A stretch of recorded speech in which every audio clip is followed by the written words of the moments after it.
All right. So Buildings in Tel Aviv at that time were being built in the Bauhaus style, which was clean lines, a lot of circular balconies, and instead of just straight sharp corners. And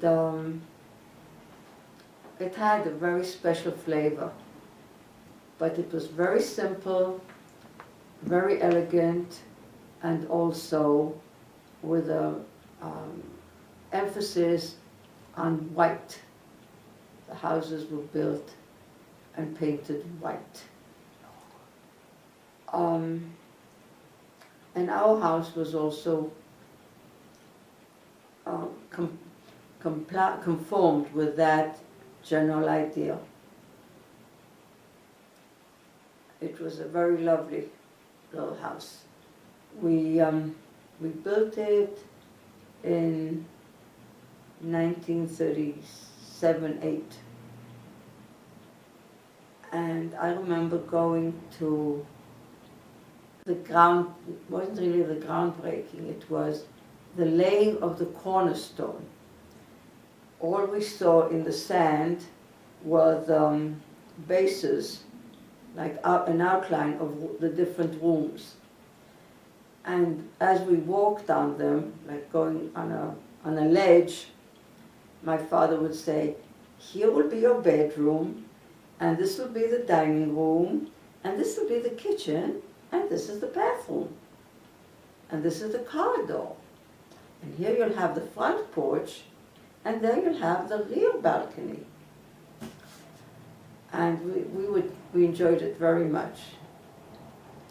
We also took a shovel each and sort of dug something in there. Even though there was no time to dig, he laid the cornerstone. My father took some cement and a trowel, and set one stone, one brick on a wall. So, but I remember I was very excited on that day, and I can remember it as if it was yesterday. Anyway, the house was being built, and we were staying at my aunt's, and then my father decided to evacuate the apartment in Jerusalem and move everything to Tel Aviv. Any reason? Yes, what? Any reason? Any reason? Because he didn't like the commuting. Oh. And I don't remember whether he actually closed the factory then, or and eliminated it, or just closed it for a while, and then it might have been reopened. I don't know. But he decided that we'll move.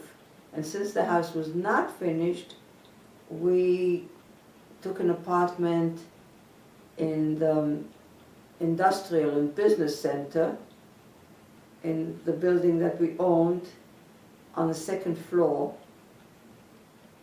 And I don't remember much about that apartment. We had several rooms. It was not a pretty apartment, and one of the rooms was for storage. It had a lot of all the boxes and things that we brought along but did not put out, so that we only had our beds and a table and some basic needs in that apartment till the house would be finished.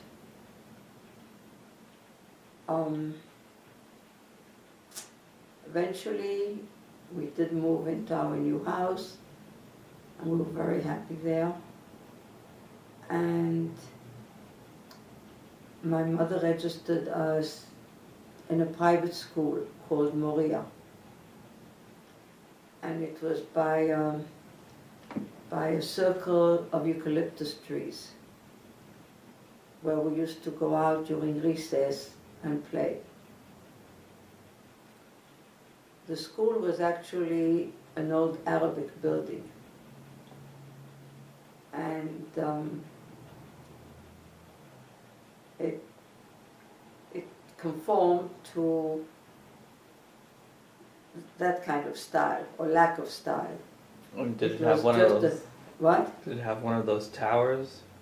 No. It was just a building, but you're talking about the minaret. It wasn't a religious building, Okay. but it had, I believe it had 3 stories. I'm not sure. And there was no covered hallway. There was a staircase, and in the back of the building there were long balconies the whole length of the house, and there were doors into the different classrooms, into the different rooms. There were windows to the front of the building also, but this was the construction of the school. And that's where I went to school. This was an elementary school or a high school or both? It was an elementary school, and it was a co-ed. For high school, eventually, the school purchased an apartment house a few blocks away, and converted the rooms into classrooms, and that's where I went to high school. Close to Kikar Dizengoff. Do you recall the principal of the elementary school and high school, some of the teachers' names? Yes. Well, my first grade teacher was Mr. Ben Porat. I don't remember his first name offhand, but his name was Ben Porat, and he was also my teacher for 2nd grade. I had him for 2 years.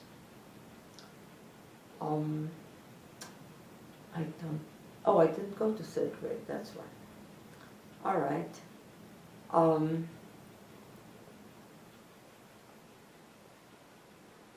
Now, I'll have to interrupt here. I went to school, and I loved my school very much, but at the end of 2nd grade, when the end of 2nd grade was already during World War II. World War II had broken out. And when my mother was getting ready to go and register me, the Italians who were sending airplanes to bomb Tel Aviv sent one of their, formation of airplanes, and somehow the city defenses didn't pick up, and there was no air raid siren. And all of a sudden, bombs started falling. And one of them fell right across the street from my house. And another one fell on a club, a youth club, midway between our house and the school. And my mother was so shaken from that she decided not to register us. And yes, Bilal was supposed to join me and start school also. And my mother decided to keep us home and homeschool us and not endanger us to have to walk where she won't know where we are at all times. So that's how I was never in 3rd grade. I was thinking, who was my teacher? No, I had no teacher. Eventually, we were homeschooled, and my mother wanted to fill our time with various other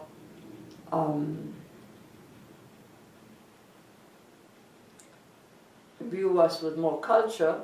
So my sister wanted to learn to play the piano, even though she was very young. My mother got her a piano and got her a music teacher. She also enrolled us in gymnastics and in ballet school, because my sister was very, very light on her feet, and she wanted to give her the benefit, and she figured it wouldn't hurt me either. But I must say my sister was far better than I was in all those vocations. She played beautifully, played the piano beautifully. She danced on air, and she was very graceful. And I did all right, but I always deferred to her because she was so wonderful. Anyway, the year passed, and for the following year we were enrolled in school. And 4th grade, I had Mrs. Cohen.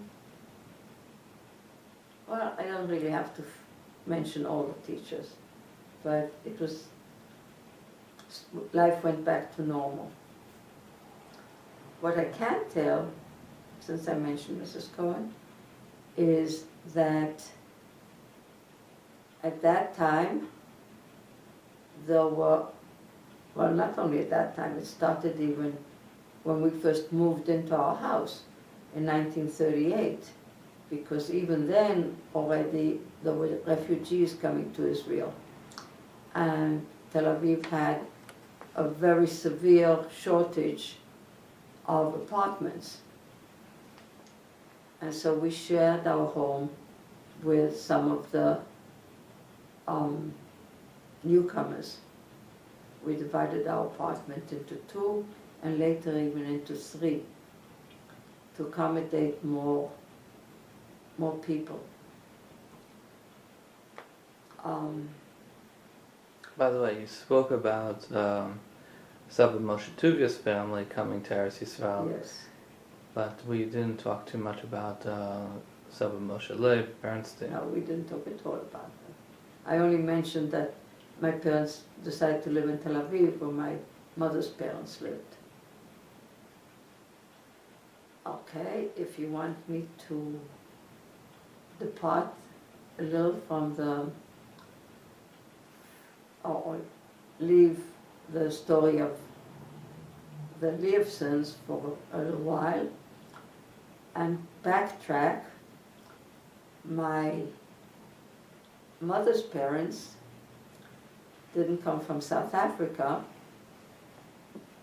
Their origin was in Russia, but my grandparents migrated from Russia to America at the turn of the century, meaning the beginning of the 20th century.